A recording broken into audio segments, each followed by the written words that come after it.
What's going on? Steve here with IBC Global. In today's video, we are going to have some fun as we're going to look at an individual who is in the process of starting a whole life insurance policy, and he's starting with a lump sum of $300,000.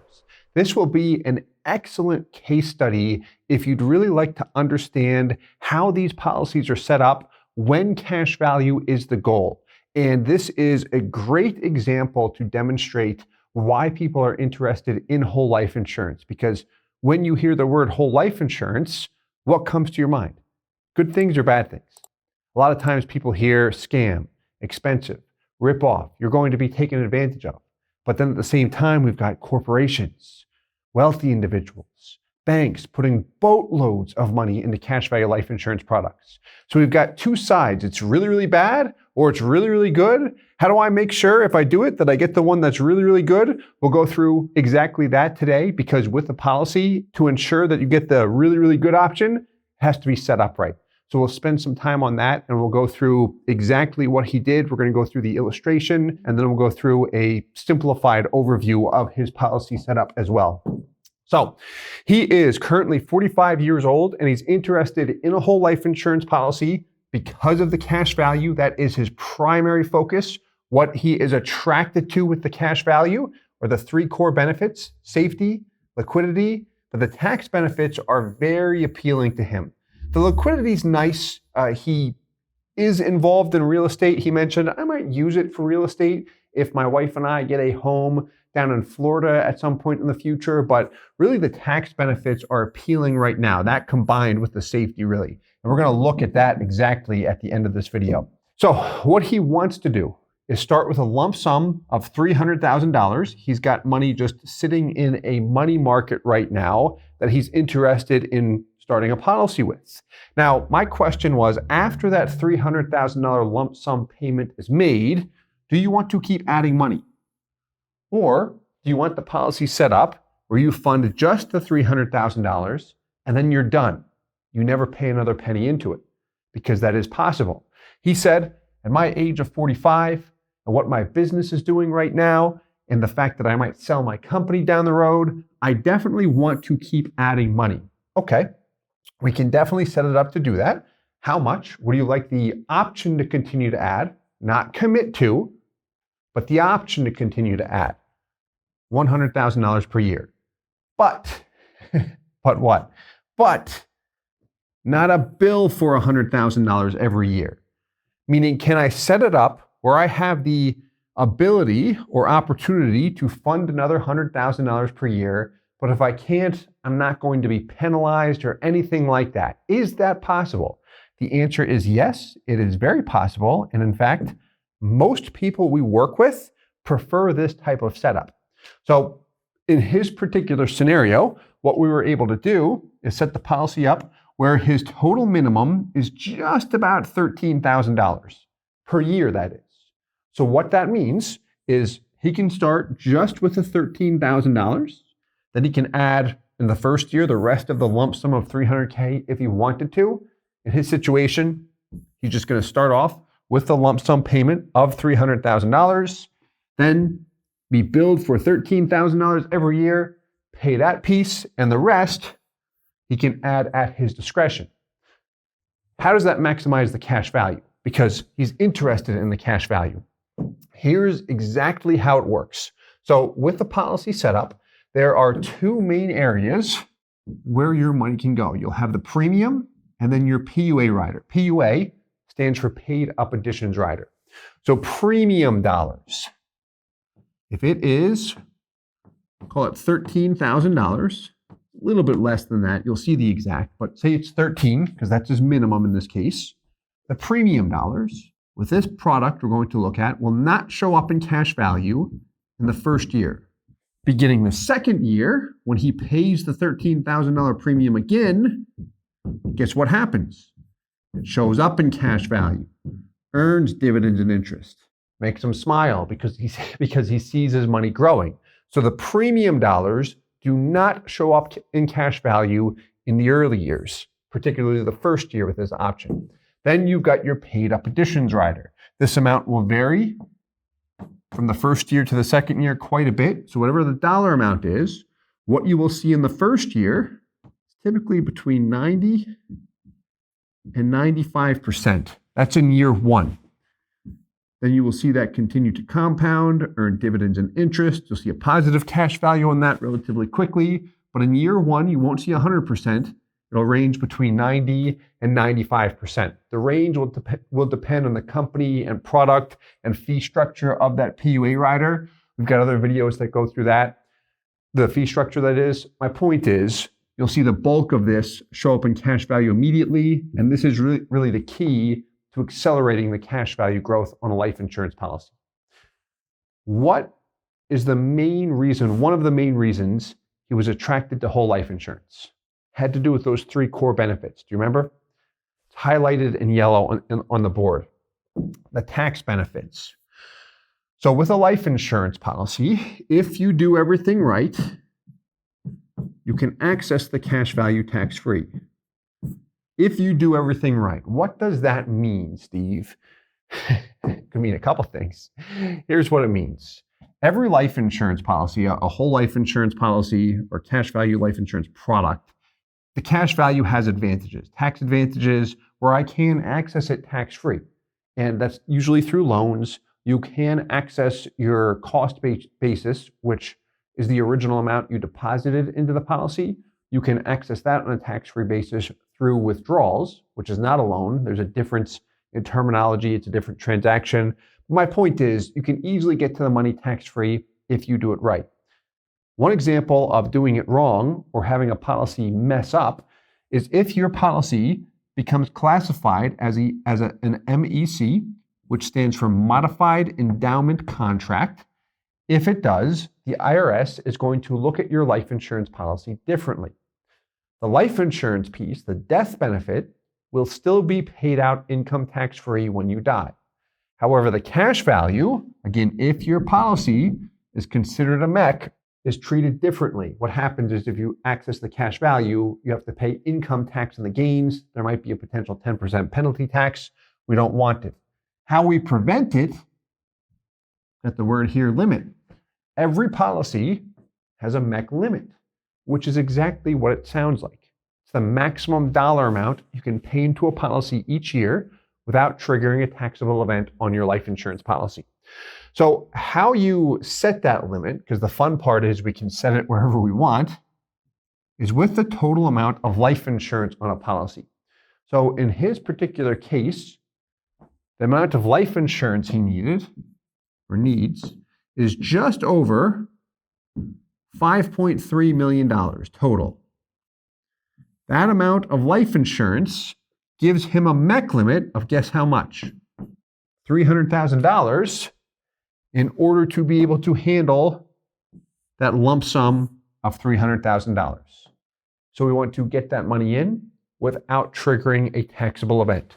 The $5.3 million death benefit figure is the number needed. So these guys look at the policy and say, okay, that meets our guidelines, and we still consider this life insurance, and you are still granted the ordinary tax advantages with the cash value.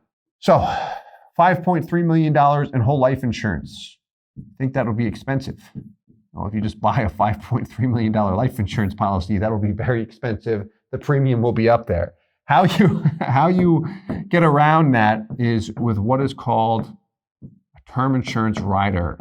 This is a cheap way, if you don't like the word cheap, think cost-effective way to raise the death benefit, which raises your MEC limit, meaning we can keep the tax advantages of the policy. A lot of info there.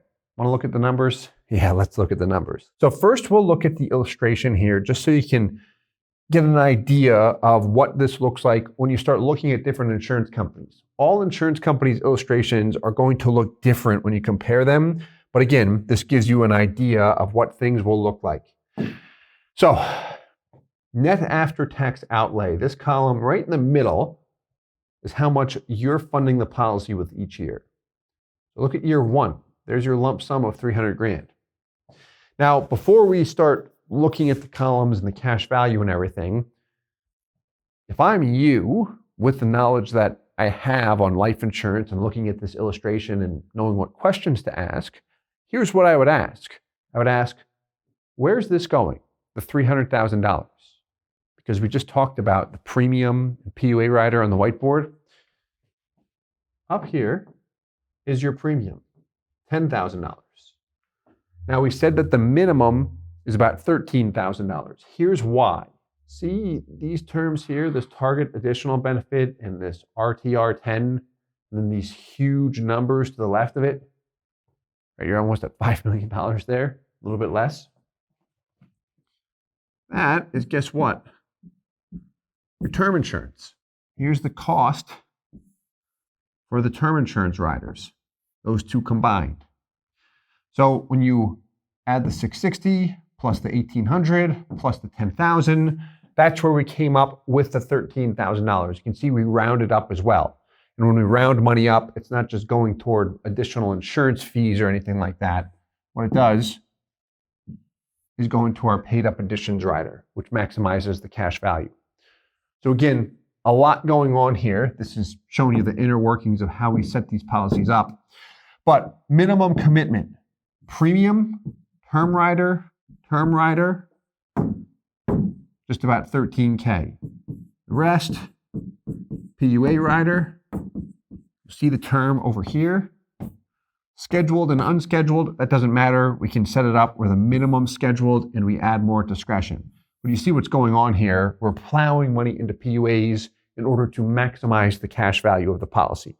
What I like to look at on the illustrations, or what most people like to look at, we found, is this.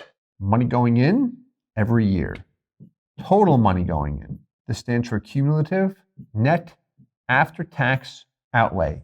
What's the total amount you've paid into the policy since day one?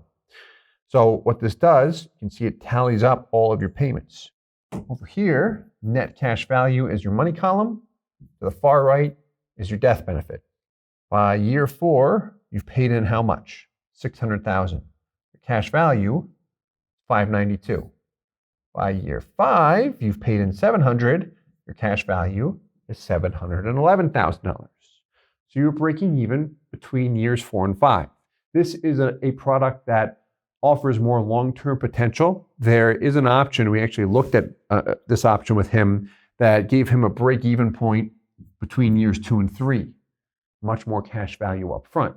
He looked at the two options and said, I don't think that I need a ton of access to the capital in the early years. Sure, if there's an opportunity, I might access it, but I've got other resources. So he looked at the different options and said, you know what, I'd like to go with an option where I'm still committed to a low amount, but I've got more long-term potential when I look at the cash value performance. And we're going to look at the growth rate as well, the internal rate of return. So this is a breakdown of the detailed illustration. Let me rephrase, one page of the detailed illustration. Let's look at a simplified version of this. So going to the Excel workbook. So this is exactly what we looked at. We can recap with this too. So recapping everything we just discussed. He's 45 years old, wants to start with a lump sum of $300K, commit to a small premium, a small minimum commitment, and then have the option to add up to $100K per year. On the left, you've got his year and age, then we've got the yearly minimum.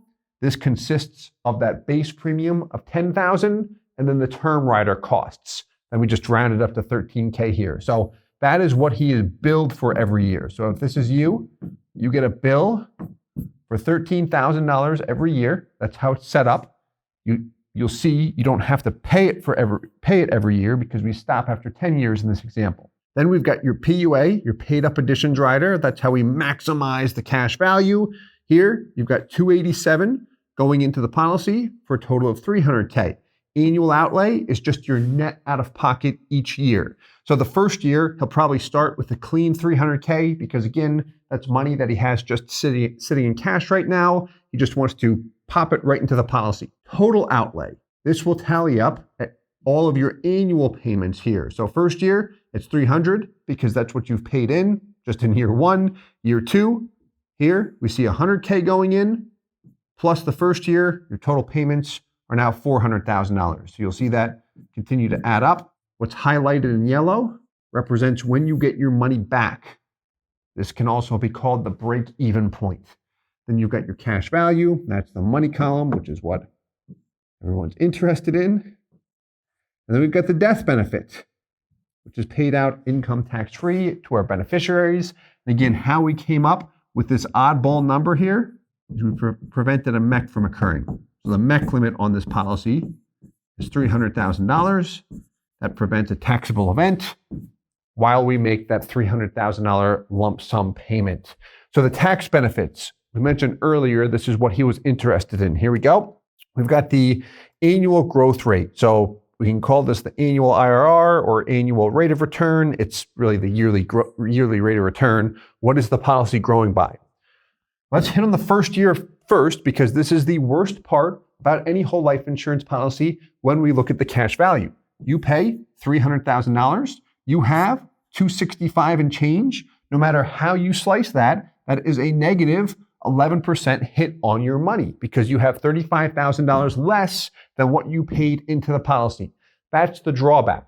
The name of the game is, when we're setting up policies for maximum cash value, reduce the premium as low as the insurance company and IRS will allow. The IRS has to do with that MEC limit, but reduce those expenses as much as we can. That is really how you beef up the upfront cash value, the guaranteed cash value. Even when you look at the non-guaranteed cash values long term, you'll have more value in most cases too. So that's really the key to maximizing the cash value of a policy. But even when you do that, you're going to have that hit upfront. However, when we look at the next year, what happens?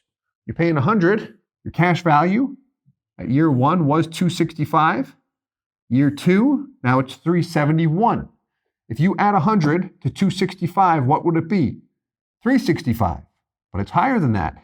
That means for that particular year, you got more back than what you paid into the policy. That's why we have a positive return this year.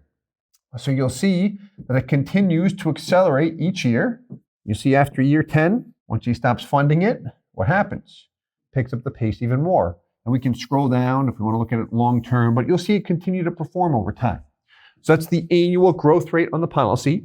Now, when we look at that, peaks out a little bit less than 5% in this particular case. That's in a life insurance policy. There's a tax benefit there. Remember, if I do things right, if I don't trigger a MEC, if I don't cash it out with a gain, I can access that cash value on a tax-free basis. So what we like to look at in a case like this is what is called the taxable equivalent. Meaning, if you look at this and say, hey, 3.5% is not that attractive to me, but tax-free, I know I don't have to deal with any taxes that I have to pay after I receive that return. The taxable equivalent demonstrates that. Here we've got a 30% bracket, and what it's showing is if you earned 5% in a taxable account at a 30% tax rate, you would have to pay taxes of about 1.5 points, which would leave you over with a net of 3.5%. That's what that taxable equivalent is showing. What do I have to earn in a taxable account in order to achieve the same results that I would have in a life insurance policy? For example, if I look at age 55, 4.81%, I need to earn 6.87%. How much risk am I taking on to get that? Or a life insurance policy has minimal, some consider no risk when you look at it, when it's designed right and such.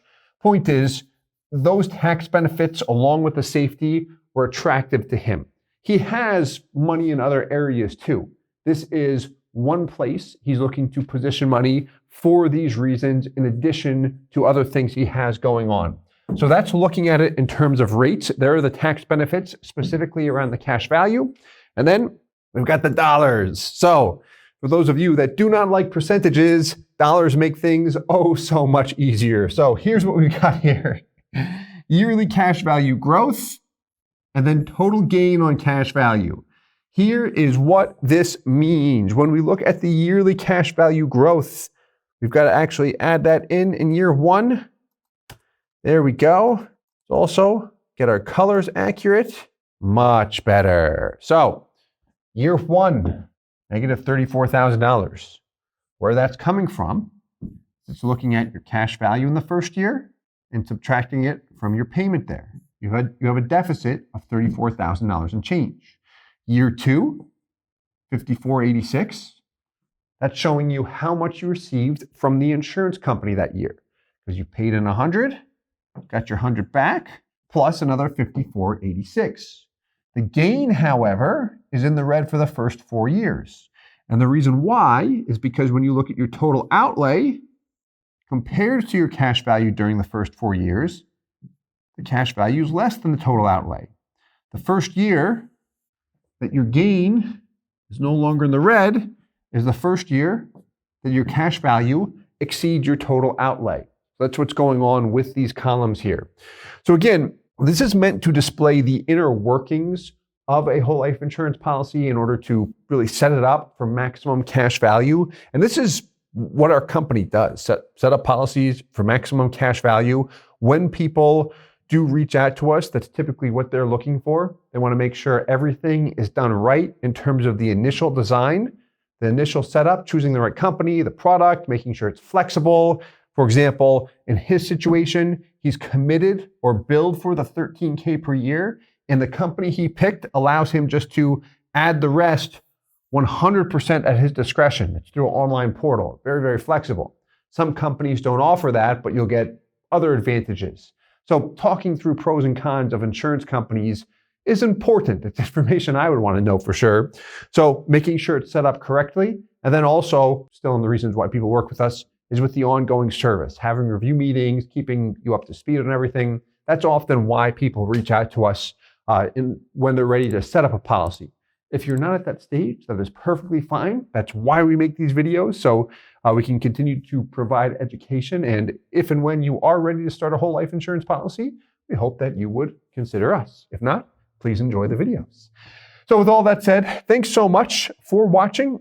If you have any questions, please feel free to leave them in the comments below. And as always, I hope this helps. Thanks so much. Hey guys, Steve here with IBC Global. Thank you so much for watching the video. If you're interested in a whole life insurance policy and you'd like to work with our company in setting it up, please visit our website, ibcglobalinc.com.